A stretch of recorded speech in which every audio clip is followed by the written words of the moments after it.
ओम नमः शिवाय गुरवे सच्चिदानंदमूर्तये निष्प्रपंचाय शांताय निरालंबाय तेजसे। हरिओम प्रभु जी, आज के इस अध्यात्म परिषद में आप सबका स्वागत है। आज का प्रश्न गुरुगांव से ज्योति गुप्ता जी का है। उन्होंने पूछा है कि अपने इष्ट के प्रति अनुराग का क्या तात्पर्य है और यह अनुराग कैसे हो। देखो प्रभु जी, थोड़े शब्दों को समझ लेंगी तो ये बिल्कुल स्पष्ट हो जाएगा। इष्ट का मतलब है इच्छनीय, और इच्छनीय क्या होता है? जो हमें प्रसन्नता प्रदान करे। अब संसार में तो बहुत कुछ इष्ट होता है, क्योंकि हमें लगता है कि वह हमें सुख दे रहा है। अच्छा भोजन, अच्छा दृश्य, अच्छा संगीत या प्रशंसा के शब्द, कोमल स्पर्श, खुशबू, ये सब हमें खुशी देते हुए लगते हैं, मानो कि देते हैं, सुख देते हैं। तो इसलिए ये सब हमें प्रिय है। अनिष्ट जो है वह हमें प्रिय नहीं है। अनिष्ट माने अनिष्ट, माने अनिच्छनीय, जो इच्छा के योग्य नहीं, इसकी इच्छा में नहीं होती। जैसे बुरा दृश्य देखने की इच्छा नहीं होती, विभत्स दृश्य देखने की इच्छा नहीं होती, कर्कश आवाज़ सुनने की इच्छा नहीं होती, कोई हमारी निंदा के शब्द बोले, कोई हमें गाली दे दे, कोई हमारा अपमान कर दे, ये इच्छा नहीं होती, ये अनिष्ट है। दुर्गंध हमें इच्छित नहीं है। तो संसार में भी हमें इष्ट प्रिय है और अनिष्ट प्रिय नहीं है। इष्ट का मतलब है जिसकी हमें इच्छा होती है। और क्यों होती है? क्योंकि वह हमें आनंद सुख देते हैं। संसार के विषय और संसार के इंद्रियों के जो विषय है वह हमें सुख देते हैं, और प्रसन्नता तो आनंद से होती है। तो दोनों में क्या फर्क है ये देख लो। जो सांसारिक विषय में से सुख प्राप्त होता है वह क्षणिक होता है, आता हुआ लगता है सुख, लेकिन साथ में दुख लेकर आता है। सुख क्षणिक होता है और दुख दीर्घजीवी हो जाता है। हमें लगता है कि मधुर भोजन हमें इष्ट है, क्योंकि वह हमारे स्वाद को, हमारी रसना को आनंद देता है। ठीक है, प्रिय है, लेकिन स्वास्थ्य के लिए अगर वह अनुकूल नहीं है, मसालेदार इत्यादि, तो बहुत ज़्यादा दुख भी देगा। तो थोड़ी देर के लिए तो हमें खुशी देता है, लेकिन खुशी में माने संसार के विषय हमें खुशी देते हैं और आनंद से हमारी प्रसन्नता होती है। तो वास्तव में हम चाहते क्या है, कभी हमने सोचा नहीं, इसलिए हम विषयों के, संसार के पीछे भागे दौड़े फिरते हैं। सगे संबंधी भी हमें कौन इष्ट होता है, हमें कौन प्रिय लगता है? जो हमें सम्मान दे, जो हमारी सुरक्षा करे, जो हमारे सम्मान को बरकरार रखे, हमारे अहंकार को पुष्ट करे, जो हमारी प्रशंसा करे, जो हमें सहायभूत हो, वही हमें इष्ट है। नज़दीक से नज़दीक के कोई सगे संबंधी भी, चाचा मामा भी, अगर हमें नाखुश करने लगे, हमारी बुराई करने लगे, हमें गाली देने लगे या हमारी कहीं पर निंदा करने लगे, तो वह हमें प्रिय नहीं होंगे, वह हमें इष्ट इच्छनीय नहीं है। हम उससे संबंध अपना छोड़ देते हैं। तो संसार के विषय तो ऐसे ही है महाराज, क्षणिक सुख देते हुए लगते हैं, लेकिन बहुत ज़्यादा दुख भी देते हैं। ये अनुकूलता प्रदान करते हैं, सुख नहीं देते। इससे खुशी होती है, प्रसन्नता नहीं होती। प्रसन्नता और खुशी में वैसे कोई भेद नहीं है, ये तो समझने के लिए हम बता रहे। तो हमारा इष्ट क्या है? जो हमें हमेशा नित्य, निरंतर, सदा सर्वदा, सर्वत्र प्रसन्न रखे, वह हमें इष्ट है। और ऐसा कौन है? ऐसे तो भगवान ही है, ऐसे तो परमात्मा ही है, ऐसे तो हमारे ईश्वर ही है। अच्छा, अब हमें कैसा सुख, कैसी प्रसन्नता चाहिए, ये हमें पता ही नहीं है। हमें तो निरतिशय प्रसन्नता चाहिए, हमें तो बिन शर्ती प्रसन्नता चाहिए। लेकिन फिर भी हम क्या करते हैं, हमें जैसी प्रसन्नता चाहिए उस वैसे देने वाले देवता को हम इष्ट बनाते हैं। अच्छी बात है। हमें ज्ञान चाहिए तो सरस्वती देवी हमारी इष्ट है। हमें विघ्न का नाश चाहिए तो विघ्नेश्वर गणपति हमारे इष्ट है।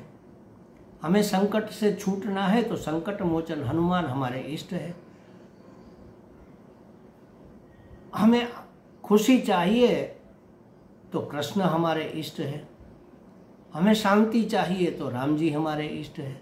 एक एक चीज को हमने विभाजित कर दिया। वास्तव में तो हर एक देव से हर एक चीज हमें मिल सकती है, लेकिन ये प्रधानतः मिलने वाली वस्तु है। हमें ज्ञान चाहिए तो शिव जी हमारे इष्ट है। माने वैराग्य चाहिए तो शिव जी हमारे इष्ट है। विवेक चाहिए तो शिव जी इष्ट है। तो कहने का मतलब यही है कि हमारे जो देवता है उसमें से हमें क्या चाहिए, जो चाहिए वह देवता हमारे इष्ट है। और उसके प्रति आपने पूछा अनुराग क्या है, इष्ट के प्रति अनुराग। अब देखो, संसार में जो हमें खुशी देते हैं उस विषय के प्रति हमारा राग हो जाता है। जैसे समझो कि हमें लड्डू प्रिय है तो हमें बार बार मिले ऐसा हम चाहते हैं। और एक बार मिला आनंद आया, दूसरी बार मिला और आनंद आया, तीसरी बार मिला और आनंद आया। तो हम तो चाहते हैं कि हमें बार बार लड्डू का भोजन मिलता रहे। एक दो दिन में लड्डू का भोजन मिलता रहे तो बड़ा आनंद होगा। तो क्यों भाई लड्डू प्रिय है? क्योंकि वह मीठे होते हैं। गुड़ की मिठास हमें अच्छी लगती है, गेहूं का स्वाद हमें अच्छा लगता है, उसके ऊपर खसखस के दाने हैं उसका स्पर्श या उसका स्वाद हमें अच्छा लगता है, उसमें इलायची काजू बादाम जो भी डाले हैं वो हमें अच्छे लगते हैं, उसका स्वाद हमें अच्छा लगता है। दूसरा, हमने उसके गुण के बारे में सुना है कि लाडू बड़े गुणवान होते हैं, वह बल प्रदान करते हैं, वह वीर्य प्रदान करते हैं, वह तेज ओज प्रदान करते हैं। तो ये तो बहुत अच्छी बात है, हमारी थकान मिटाते हैं। गुड़ से थकान मिटती है, गुड़ से गुड़ वाले लाडू, तो उससे हमारी थकान मिटती है। तो उसके गुण जाने, उसका स्वाद हमने जाना, जो हमें प्रिय लगा, जो हमें पसंद आया, इसलिए लाडू के प्रति हमारा क्या हो गया, राग हो गया। तो उसको, उसका स्वाद और उसका गुण जानने से उसके प्रति हमारा राग हुआ। उस राग के अनुसार अनुराग, उसके अनुसार ही जब हमारा अनुराग इष्ट में होता है, कब होगा? जैसे लड्डू में हुआ, लड्डू का स्वाद अच्छा लगा, लड्डू का रंग रूप अच्छा लगा, लड्डू के गुण अच्छे लगे।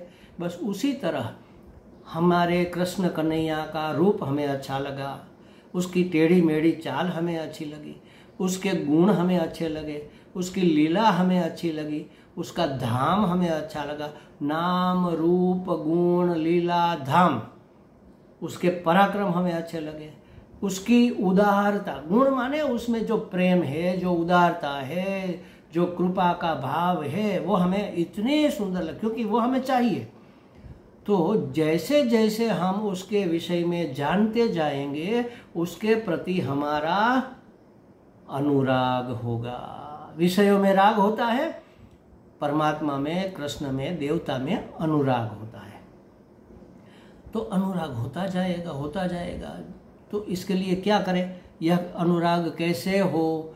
तो उसका नाम, उसके नाम कितने हैं, उस नाम के क्या अर्थ है, इसको जानो। विष्णु सहस्त्र नाम के अर्थ, कृष्ण सहस्त्र नाम, कृष्ण भगवान के 108 नाम समझो, उसका अर्थ समझो। वो गुणवाचक होते हैं, नाम पराक्रमवाचक भी होते हैं, और रूपवाचक, रूप दर्शाने वाले भी होते हैं। श्याम सुंदर, ये रूप दर्शक है।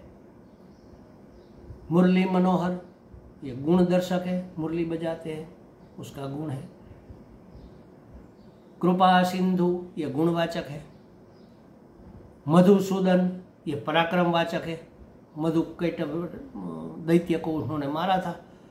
तो उसका नाम, रूप, गुण, लीला, उसका धाम, वैकुंठ धाम, ऐसा धाम जहाँ जाकर वापस लौटना नहीं होता, वहाँ किसी वस्तु हमें कुंठित नहीं करती। हम सर्वतंत्र स्वतंत्र हो जाते हैं, माने मुक्त हो जाते हैं, जीवन मुक्त हो जाते हैं, मोक्ष प्राप्त हो जाता है। तो ये सब जितना ज़्यादा जानेंगे उतना उसके प्रति प्रेम होगा। जैसे एक लड़का एक लड़की, इस जमाने की बात कर रहे हैं, सगाई हो गई, अब एक दूसरे के बारे में जानने लगे। थोड़ा बहुत तो जाना था पहले, इसलिए तो पसंद किया। अब पता चला लड़की को, अरे मेरे जो होने वाले पति है वो तो बड़े स्पोर्ट्समैन भी है, अरे वो तो कवि भी है, अरे वो तो अच्छे चित्रकार भी है, अफसर तो है ही, ऑफिसर, बड़े ऑफिसर तो है, लेकिन साथ साथ इतने रोमांटिक भी है। तो उतना उतना राग बढ़ता जाएगा, जितने जितने उसके गुण पता चलेगा। अरे वो तो बहुत बड़े धनवान भी है, अरे वह तो बड़े प्रतिष्ठावान भी है। तो जैसे जैसे उसके गुण हमें पता चलेगा, उस लड़की को पता चलेगा, उसका राग उतना बढ़ता जाएगा। उसको गर्व होगा, अरे हमें भगवान की कृपा से इतना अच्छा पति मिल रहा है।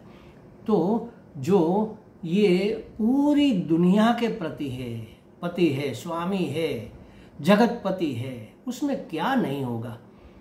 तो उसका गुण, उसके नाम, उसका रूप, उसका गुण, उसकी लीला, उसका धाम, इसके विषय में उसका जो पुराण है उसमें से हमें जानने को मिलेगा। कृष्ण भगवान के विषय में जानना है तो कृष्ण लीला को पढ़ो, या तो भागवत का 10वां स्कंद पढ़ो, पूरा भागवत ही भगवान के विषय में। राम के विषय में जानना है तो रामायण पढ़ो। तो ये सब पढ़ने से, सुनने से, किसी महात्मा से समझने से उसके प्रति हमारा गहरा अनुराग होता जाएगा। क्योंकि हमें जो चाहिए, नित्य प्रसन्नता, वो हमें वहाँ से मिलेगी, इसलिए वो हमें इष्ट है। और इष्ट के प्रति अनुराग, उसके विषय में ज़्यादा से ज़्यादा जानने से हमें मिलेगा।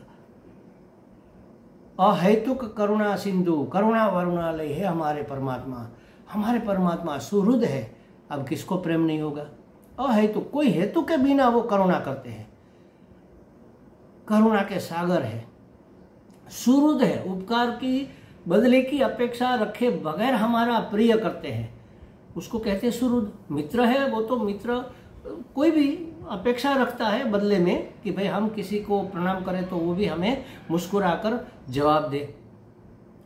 लेकिन भगवान कैसा है, हमने एक बार कहा था, मैं और मेरे भगवान दोनों भुलक्कड़ है। भगवान उपकार करते जाते हैं, मैं भूल जाता हूँ। मैं गलती करता जाता हूँ, भगवान भूल जाते हैं। दोनों भुलक्कड़ है। मतलब क्या हुआ कि हम तो किसी वस्तु के लायक ही नहीं है,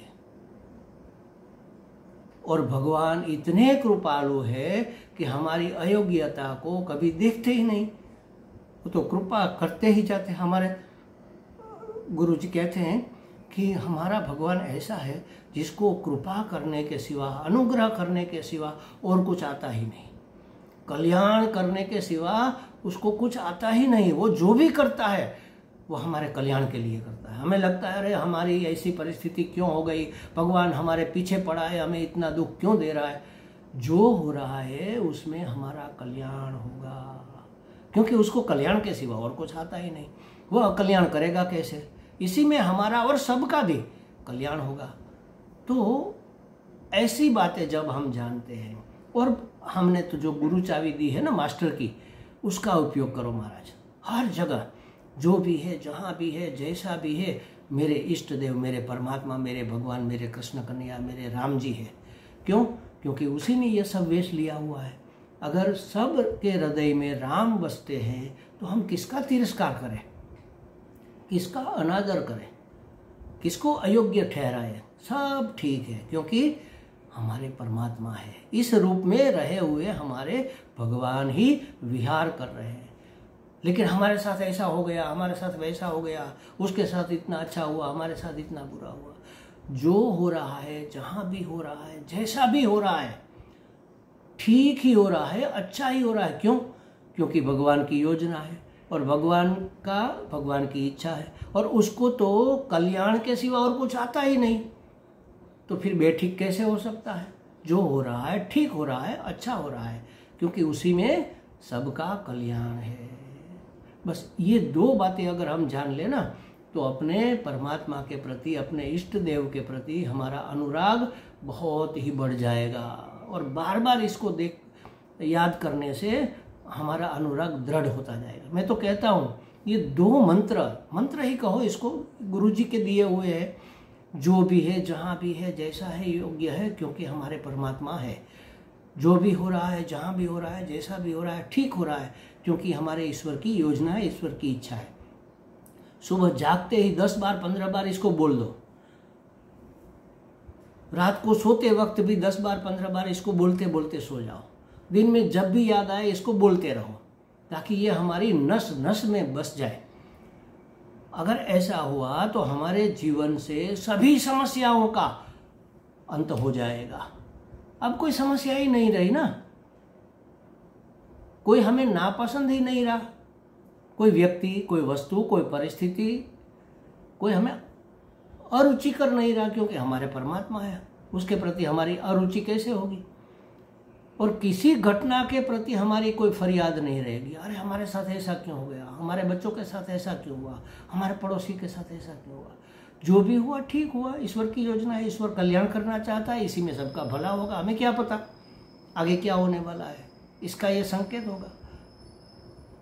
तो कोई समस्या नहीं रहेगी। अगर इतना हो जाए तो हमारा अनुराग और बढ़ता जाएगा।